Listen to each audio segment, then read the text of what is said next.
ఈ భూమి మీద మంచి తల్లిదండ్రులు, బాధ్యత కలిగిన వారు తన పిల్లలు భవిష్యత్తు కొరకు, భవిష్యత్తులో వారు ఎటువంటి ఇబ్బందులు పడుకోకుండా వారికి చక్కగా నివాస స్థలములు కడుతూ ఉన్నారు.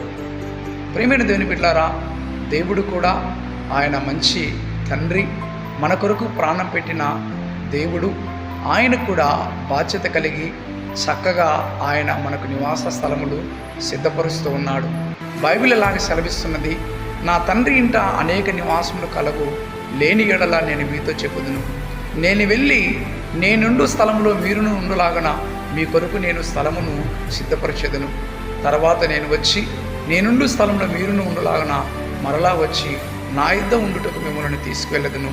ప్రియమైన దేవుని బిడ్డలారా, నీ కొరకు ప్రభు ఇంటిని సిద్ధపరుస్తున్నాడు. ఆ ఇంటిలో చేరేదానికి భూమి మీద విశ్వాసం కలిగి దేవుని యందు నిత్యము భయభక్తులు కలిగి జీవించు.